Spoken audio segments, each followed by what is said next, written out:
We are joined by Robert Landau, the author, the photographer of Rock and Roll Billboards. How are you, Robert? I'm great. Good to see you. We were just talking about being up at the Skirball Center and seeing the big Bill Graham exhibit, and I came across some more of your pictures and prompted us to really find out more about this. Not only being a great music fan for years, we love the album covers. The art was such a big part of the music, and especially in the 70s. And you know, you've captured a dying breed. The rock and roll billboards. You know, the record companies just hardly do those anymore. Please tell us a little bit about you. You know, growing up here in Los Angeles, and how you fell in love with music and started photographing. Okay, well, first I want to comment on something you said about the album cover, because the album cover art is the basis for the art of these billboards. And people growing up now who didn't grow up in that era really can't conceive of how important the album cover art was. You touched on it. It became almost like secondary element of telling what the album was about, particularly once albums like Abbey Road came out. Not Abbey Road, even earlier, Sgt. Pepper's was really the first. And after that, the album cover became so important, an integral part of telling the story of the album. And it was an opportunity for the artists, the musicians, to sort of present what they thought the music was about, because there was no internet, there was none of that, there was no other way to get that message directly across. So that's why this great art exists. Now my connection is it started back as a kid. I grew up in a family where my father was an art dealer and had a gallery in La Cienega, so we were always exposed to great visual art. And so I was really kind of, you know, in a way often more attracted to the album covers than the music. I love the music, don't get me wrong, but a good album cover would get me to buy a record sometimes. And at age 16, my folks divorced. My dad moved up to a little apartment about a block from Tower Records, which is just above Sunset Strip, and I went up to live with him. I was 16, I was getting into photography, being visual, and I'd wander down to the Strip, and I'd see these guys on scaffoldings painting these giant images of John Lennon and the Beatles. You know, it was this kind of surreal experience to see the size of these things and to realize that they were hand-painted images because they looked so photographic. So that's what really sort of got me turned on, and I realized that all the records that I was buying, these artists were being presented on the Strip, and people who did not frequent Sunset Strip never got to see these things. Amazing stuff. Yeah, we used to fall in love with the music, and you'd spend the whole time almost while you're listening to music just going over the art and the gatefold and the lyrics or the pictures. You know, it was, like you say, it was almost half the experience of the music. You know, it was a key to understanding it better. It was one experience, you know, the visual and the audio. Absolutely. You know. So what brought you into photography? And tell us about, was it haphazard that you started capturing these billboards, or did you, you know, was that like, you know, the love of the music, you started filming these? Well, it was a combination of those two things. First of all, living where I was, and just before I had a car, so I'd have to sort of walk. And every time I'd walk down from the house to the Sunset Strip and kind of explore my world, that was really what my world was at the time. It was Tower Records. It was another one called Licorice Pizza. There were some great nightclubs. Whiskey, so I started hanging out at the Whiskey, at Gazzari's. And so that was sort of my world. That was kind of my backyard. And so being kind of visually oriented and having my camera with me everywhere I went, it just became kind of, you know, obvious that I'd start shooting these things. It was so, they were so omnipresent at that time. Do you remember some of the first billboards that you photographed? Yeah, Abbey Road was one of the early ones. The Band, which was a band I like a lot. Of course, the Doors. Doors was probably the first. That's when I remember really starting to buy LPs instead of singles. When the Doors came out, you'd listen to every track instead of just, you know, hearing 1:45 or one song. So that was kind of an important one. And the Doors actually, Jack Holtzman, who I spoke to in the book, who was the head of Elektra Records, who was responsible for signing the Doors, is also considered the one to have the first rock and roll billboard on the Strip. So that was very significant. And was that for a Doors album? That was for the Doors' first album, their debut album. That's amazing stuff. Well, people all over the world know about the Sunset Strip, you know, the winding road leading up there to San Vicente and Doheny. But like we all know, a lot of the record companies were based there. Of course, in later years, Geffen, but Elektra was up there, and Chrysalis Records and Atlantic Records, and so many of the labels were based there. It was always that, to a music fan, that fantasy world, of here's the Sunset Strip, here's with so much history with the Doors and Van Halen and all the local bands. And yeah, that's probably it's where music was born in a lot of ways. Yes, I mean that's probably why the Billboards were there, because they probably didn't make that much sense from a strict marketing standpoint. Not enough eyeballs. You're right, but all the record companies, or a lot of the management companies were there. The Hyatt House and the other hotels where the band stayed was there. So it was an opportunity for them to brag to other people in the industry. The Billboards became a way to sort of say, hey, we've got a new record out, or we're happening, and the record companies could make the bands feel good by giving me a good billboard.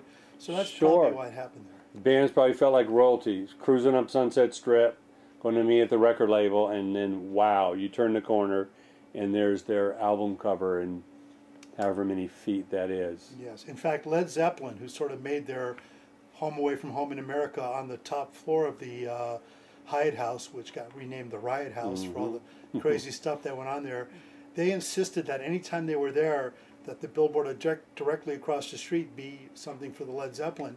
So when Led Zeppelin's record company heard that they were coming into town, they'd have to rush out and take down whatever billboard was up and put the Led Zeppelin billboard up just to keep them happy. So where the House of Blues is now, and unfortunately not for long, that is where the billboard would be, right in below. That area. Yeah, there was a tattoo place, Cliff Raven's Tattoo, and a couple other little small buildings right there too that it was over. Well, please show us the cover of the book, the beautiful Abbey Road. Yeah. I can almost place where this was taken. This was kind of in that area just west of the Riot House, wasn't it? Yeah, just east of La Cienega. There's a great location there. And there was a guy who sold classic cars in front of it. He had always right in front of that billboard were a lot of really cool cars, but that was sort of one of the prime spots on Sunset. And Capitol Records was kind of late to this. They were not, it was really people like Geffen and Jack Holtzman, A&M, who were really, Lou Adler. These were the guys who were really sort of, the independent guys were really pushing the billboards. And then Abbey Road, which is the Beatles' last studio album, was really the first time they had a billboard on the Strip. So they came a little late to the game, but there's a great story about this particular billboard, because it went up in 1969, December of 1969, and the album cover was designed in England by a guy named Kosh, who designed the Abbey Road album cover.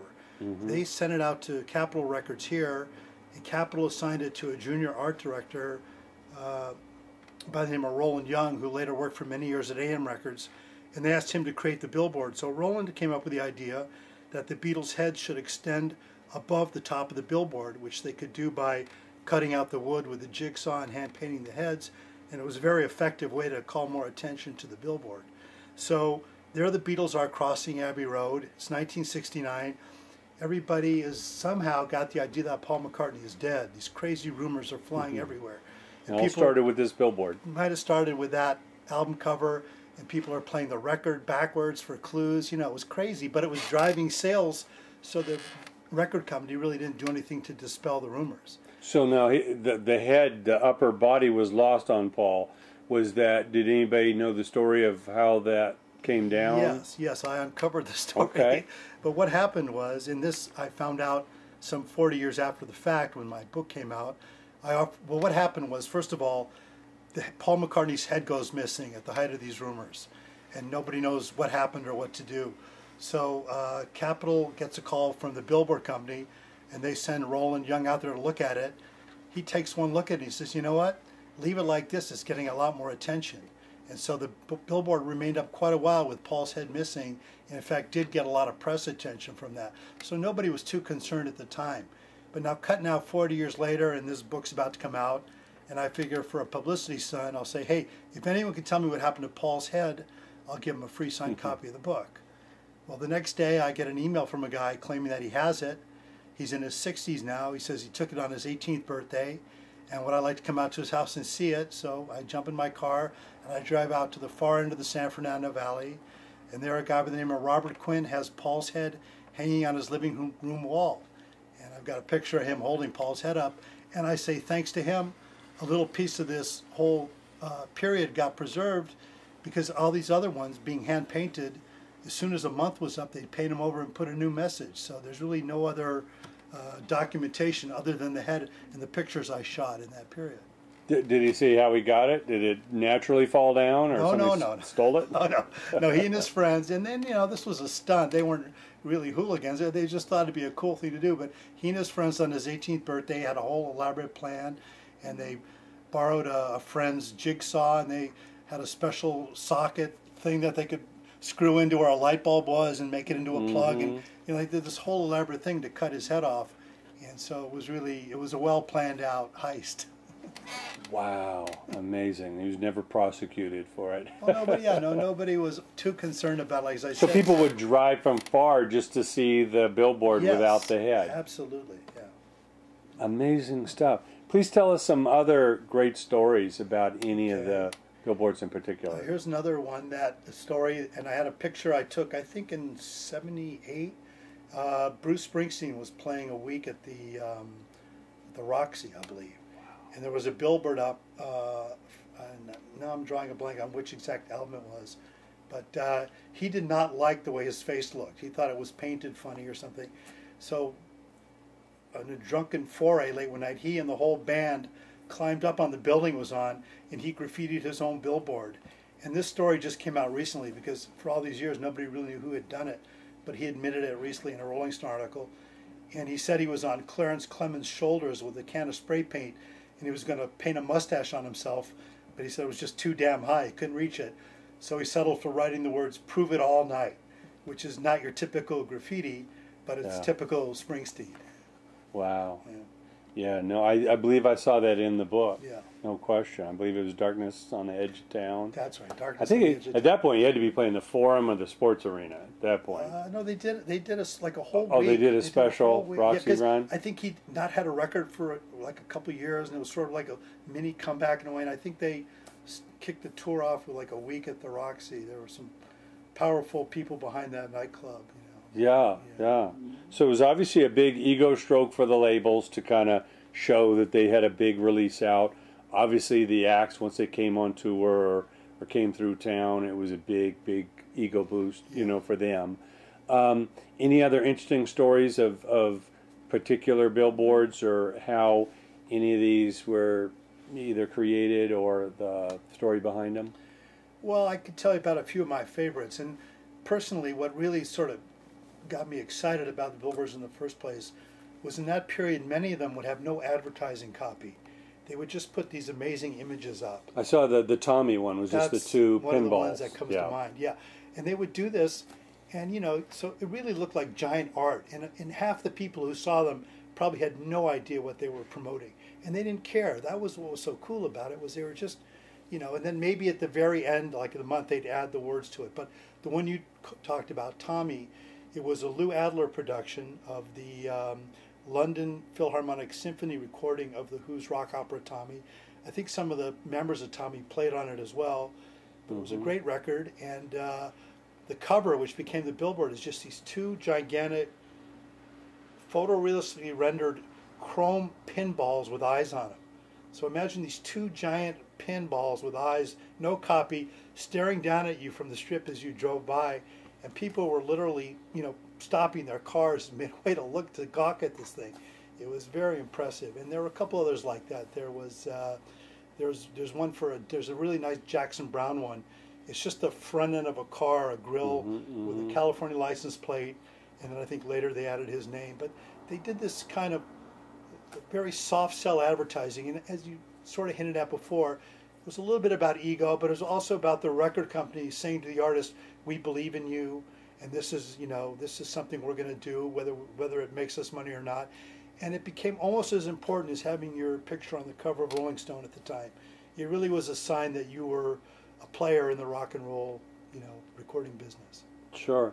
So in your book, were all these taken on the Sunset Strip, or was there anything off that zone? These were all on the Strip. And okay. It's about less than a 2-mile stretch from Crescent Heights at one end to Doheny at the other. And in that space, there's maybe 20 to 30 billboard locations at the time on both sides of the street.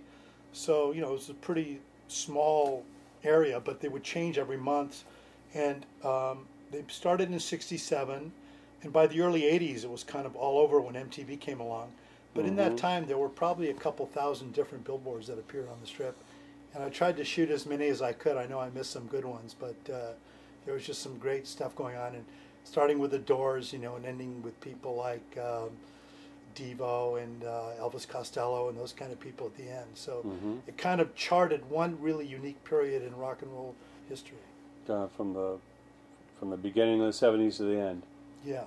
Now I know the iconic A&M Studios, which is the former Charlie Chaplin Studios at Sunset and La Brea. They always had that billboard. Yes. And they just kept changing the act, so you never filmed that one.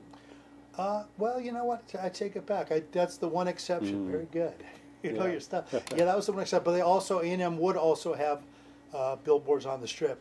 But they did one great promotion on the A&M site. It was for a Rick Wakeman project, a solo project. And what they did was they put a billboard up, and it was completely covered, shrouded with some kind of cloak over it.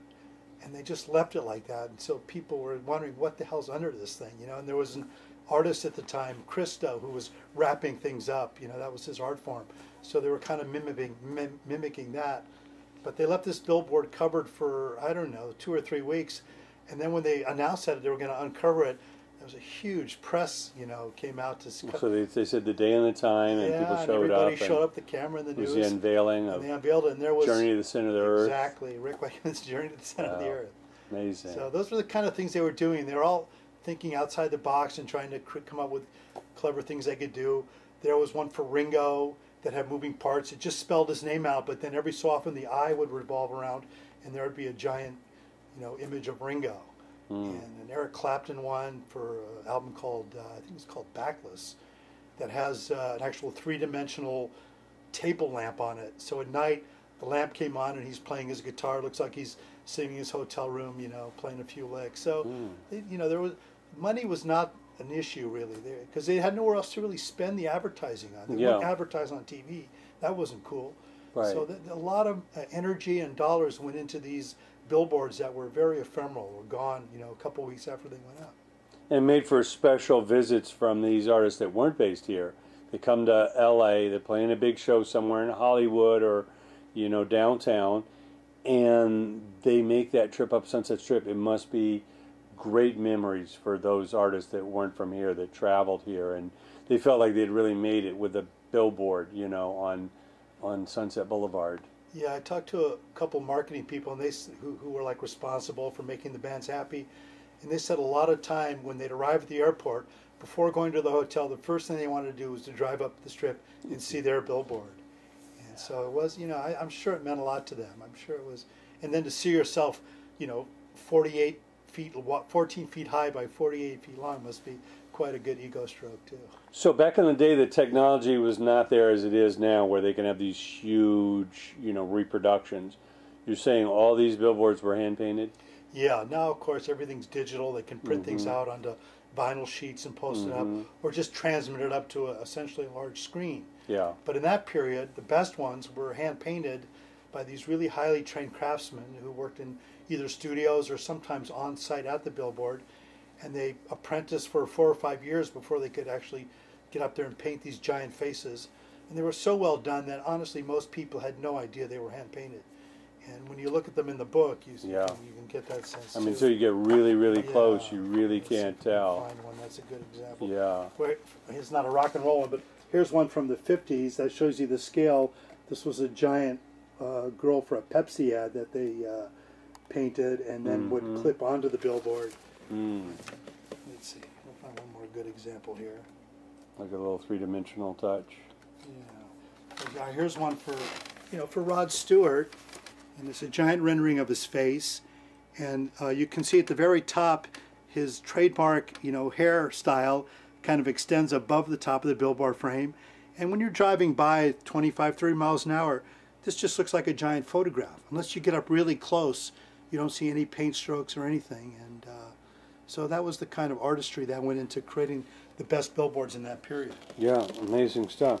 Now, I would assume that most of these are painted off-site and then trucked into the location? Yes. Was any of the billboards actually painted on-site? Some were. A couple of the ones were too big to, like, normally they were sheets, you know, a series of panels that they could put together, paint, then take apart, put on a truck, take out to the site, and then hoist them up.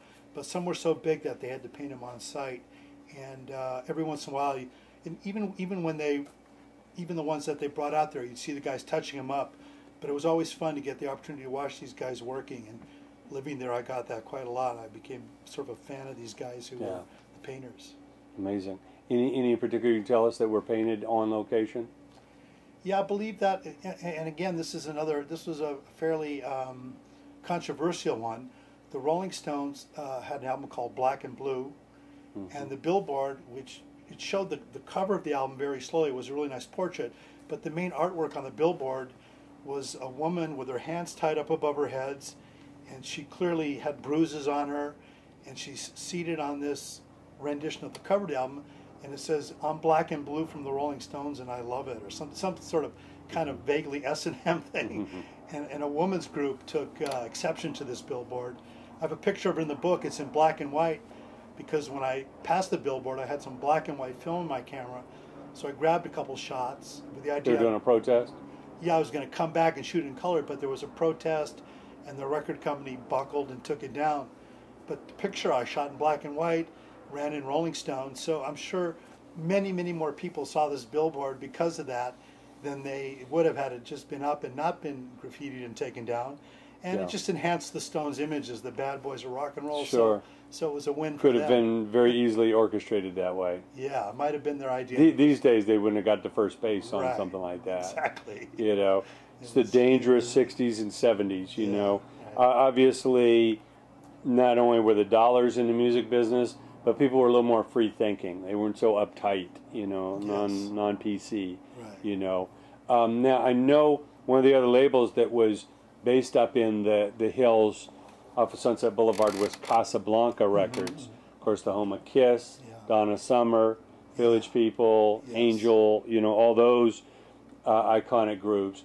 Can you tell us about any of the famous Casablanca billboards? Yeah, they were big proponents of billboards, and this is getting towards sort of the tail end of the 70s and into the early 80s. But Giorgio Moroder, Donna Summer, Kiss, they had great billboards. They had really, you know, these were very visual groups, and in my opinion, the sort of the rock scene, I was sort of a purist with, you know, Dylan, the Stones, the Beatles, the band, those kind of groups. And it was sort of my feeling getting back to a little more of an entertainment kind of thing. And they were also at the same time playing larger arenas, and the whole idea of music concerts was becoming more visual. But certainly that Casablanca put out some really great billboards, really eye-catching billboards in that period. There's a couple. There's one great one for the Village People. That was they did a couple, but it was very eye-catching. And also there was a great Donna Summer one, which was just a giant rendition of her head, but the positioning of it against the hills, it's just, as you came by, it was very eye-catching. Amazing stuff. Yeah, those were the days. A&M, Capitol Records, Warner Brothers, of course, Elektra, you know, so many great labels supporting the artists, you know. So basically this takes us up to about the early 80s. That's when you stopped filming? Well, I kept shooting, but, you know, little by little, the rock and roll billboards were disappearing, and usual things like cars and whiskey, and then eventually fashion took over. And if you go up to the Strip now, it's mostly fashion. It's high-end fashion stuff. One interesting thing happened about a year ago. Daft Punk came out with their last sort of smash album, and they somehow got a copy of my book, and they took it in, I think it's to CBS Records, and they said, this is how we want to promote our thing, and they insisted on having a billboard on the Sunset Strip. So last summer there was a great billboard for Daft Punk, and it was in the style of these books. It was just a giant image of the two helmets, I think, melded together on a black background, very simple visual thing that they used. And every once in a while you'll see something music-oriented up there. But for the most part, it pretty much MTV kind of signaled the end of it, because at that point, you know, every group had to have a video to play on MTV, and so all the money that went into these flashy billboards, and some of them cost as much as $50,000, which at that time was a lot of money. Yeah. All that money started getting siphoned off into video production. Yeah. Well, I know as you head west on the Sunset Strip, just past, of course, the Coconut Teaser and the Laurel Canyon, Crescent Heights, you have that iconic turn right there by the Chateau Marmont. Now, I always remember the Marlboro Man, and it's been so many other billboards since then, but that's a very dramatic one because Sunset turns right there. Was that used for music at any point? Are there any famous music billboards you remember at that turn? As you said, that one was really sort of monopolized by Marlboro for years and years. So they never gave up the contract? Well, they didn't give up until advertising cigarettes outdoor was outlawed. Yeah. And at that point, they took it down. And so that was, I don't remember that. I remember that more as being sort of a movie location. Okay. But one interesting thing happened again, and this is just a couple of years ago, which is, the Beatles were there with Abbey Road in '69, and then the Beatles, of course, broke up after that. So during the '70s, there were a lot of solo projects for McCartney. There's a great John Lennon billboard in the book. That's somebody graffitied. That's pretty funny. Harrison, they all had individual billboards, but there was never really another Beatles billboard until about 2 years ago when the Beatles catalog was put onto iMac, and then they had a giant billboard on the strip for the Beatles in that location where the Marlboro Man used to be. So the Beatles kind of bookend my book. They're on the cover, and it's also the last image in the book. So it goes from '69 till about 2012 or something. Wow. That's amazing stuff. So obviously it's a lost art. You've captured it better than anyone I've ever seen in your book. Please tell us where they can find this online and about any of your other books. Okay. Well, this book, which is called Rock and Roll Billboards of the Sunset Strip, it was published by Angel City Press, which is a local LA publisher. It's available through them, angelcitypress.com, or Amazon has it. Some of the other books I've done, which all tend to be sort of pop culture related. I did a book about Airstream trailers many years ago, this sort of tribe of people who joined the Airstream world. And I have another book called Hollywood Poolside, which is a look at, it's sort of an examination of old photographs, all in black and white, of people from Charlie Chaplin on up to Clint Eastwood, who would pose for pictures by their swimming pools back in the days when Hollywood celebrities and movie stars would perform, had contracts with studios, and part of that contract meant that they posed for pictures to help promote not only Hollywood, but the lifestyle of Hollywood with swimming pools. So that's a fun book. And I've done a couple others, and I'm working on a few more. I love books. That's, to me, is a great art form. I hope it doesn't go away.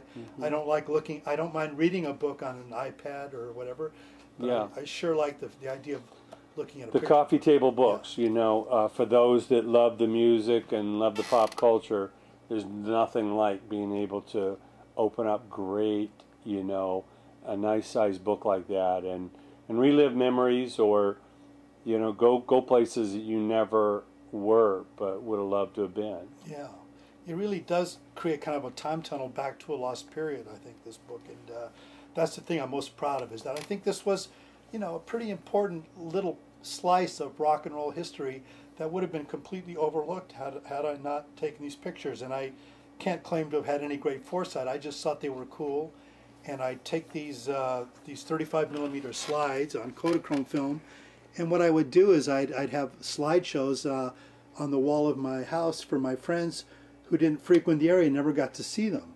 So that was really the motivation at the time, and then it became a little bit of an obsession because I'm a little bit of a collector, and once I had 20 or 30, I wanted to have 50 or 100. So, but I think thanks to that impulse, a pretty interesting slice of rock and roll history got preserved. Well, just like the classic record stores like Tower Sunset and so many of the stores that we fell in love with and found our favorite music from, Robert, I want to thank you very much. Rock and Roll Billboards available now. Please pick it up.